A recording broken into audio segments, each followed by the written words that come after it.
السلام علیکم. نن د مو په خپله ژبه چې دا اولمه ویډیو ده چې زه وکړم.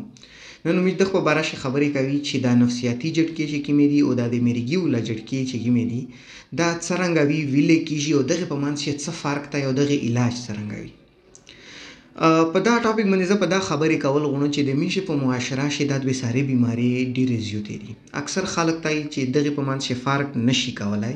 په کور شوي مریض وي، بعضې یو نیم ډاکټر دا ورته وایي چې دا د میریګي ولا مریض دی، یا بعضې ورته دا وایي چې ته باندې دا جټکې چې کومې دي دا نفسیاتي جټکې دي.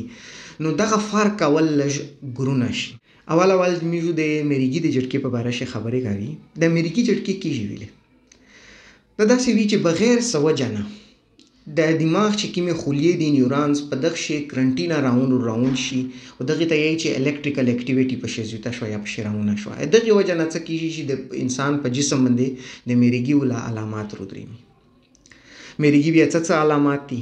په هغې شی دا کېږي چې په لوس پښې شي تیزې تیزې جټکې راونې شي، سترګې سپینې شي یا یې وړې شي، مخ یې شین شي ورسره، مریض کله ورژبه وچې شي ورسره، کله واړې متیازې ځینې راونې شي. دا جټکې چې کومې وي دا د 2 منټ نه ونڅه تر 3 منټه، کله ور ډېر کم بیا په دانه ټیم یې زیات شي، اکثر 2-3 منټه یې دغې ټیم وي چې یو جټکا پې روشي په آن بعد بیا مریض بې خوده شي، بې هوشه شي، په ځون نه پوهېږي شي. جټکا دوران چې چې کوم څه شوي وي که نه مریض ته وریود نه وي، مریض نه چې موږ ورسته پته کوي چې ته په ځون نه خبر وې، پته ته لګېده یایي چې نه زه نه وم خبر. نو ویس د دغې علاج څه دی؟ میریګي چې کومې جټکې دي د دغې مین علاج په دوایي باندې کېږي. د چې کومې دوایي استعمالیږي دغې ته په انګریزي شي انټي اپیلیپټکس یایي. دا دوایي چې یو ورې ته شیري شي کم سے کم د دغې علاج 3 کوله دی. چې په کې مریض جټکا ورته روغله او دا پاتې ولګېده چې دا د میریګي جټکې دي، نو 3 کوله علاج ورته شیري شي. 3 کوله نه بعد بیا کسې چې په دا 3 کوله شي بله جټکا ورته روم نه شي، نو هغه 3 کوله نه بعد بیا دا دوایي ورې ورې ورته کموي، اخري یې ورته بند کړي.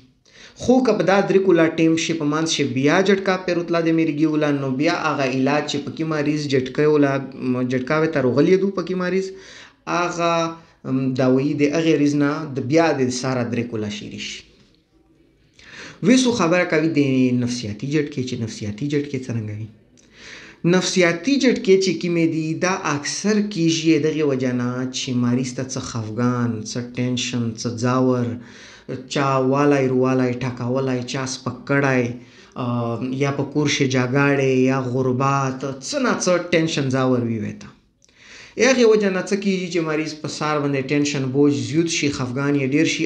هغه نفسیاتي چې کوم د سار علامات یا تبدیل شي جسماني علامات ته. ویس جسماني علامات هغه مختلف کېدای شي. ځینې مریضون داسې وي چې خبرې بند کړو، ځینې مریضون داسې وي چې پښې یې چار پرېږدي، ځینې مریضون داسې وي چې بېهوشي پرې ودرېږي. بېهوشي د میریګي د بېهوشي نه لږ مختلفه وي. په دغه مریض داسې وي چې جټکې اکثر ډېرې کمې وي، زیات نه زیات کوي هم د لوسي نه داسې پله متاوي زوري نه کو او په دغه په خوله باندې ځاګي نه رودرېږي، چې کومې د متیازې هم نه ورسره سي او سترګې پټې وي په دغه شی. نو دغه فرق دی د میریګي بېهوشي او د چې کوم نفسیاتي جټکې دي دغې بېهوشي په منځ شي. دغې نه علاوه په دغه شی اکثر مریضونه باندې داسې هم کېږي چې هغه خولې بند شي، بالکل خوله یې کلکه شي، نه څه خوله ته خواروک ویري، نه څه ویري، بس څه څوریزې خوله داسې بند وي. دغې ته نور نامونه هم ورکړی کېږي. ځینې خلک ورته وایي چې په دغه باندې څه نوس دي، څه د څه سیوره دوپې یا چا کوډې پې کړي دي. دغې خبرې نه مو مقصد دا نه دی چې زه د چا یقین چیلنج کړم. د هر چا خپل یقین وي، چا خپل سوچ وي، دغې خلاف زه خبرې کول نه غواړم.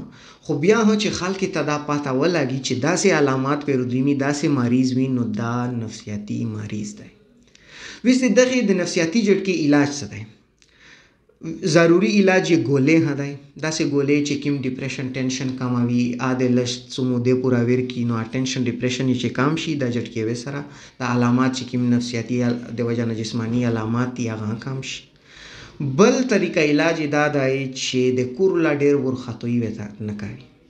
اکثر د میږي خلک څه کوي چې کله داسې مریض وي بېهوشه شي، ډایرکټ خلک پرې روغونډ شي، پښې ور سیلاوي، څوک یبه ور کو، څوک مخ ته یبه ور پړچاوي، څوک کلمې پې شیري کو، څوک سار ور سیلاوي، سار ور نسي. دغې نه یا هم په مریض شي خوف ډېرېږي، یا هم مریض ورختو کېږي چې څوره توسې مریض باندې چې کله دا علامات روڅي او یوره ډاکټر ته وایي چې دا نفسیاتي جټکې علامات دي، نو په آن بعد ډاکټر خامخا دا ورته وایي چې دا مریض ته توجه ما کموي، خو د مریض چې کومې دا علامات دي دغه علامات او توجه ډېره نه ورکړي.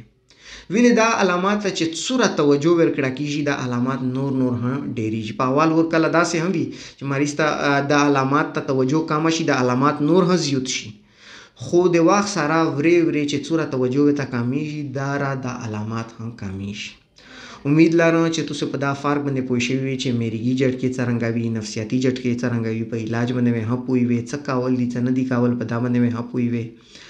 او د میشه چې کوم د یوټیوب چینل دا یا ضرور سبسکرایب کړئ، د میشه دا ویډیو مخ ته شیر کوئ چې خلکو ته پته ولګي. ډېره مهرباني، ډېره شکریه.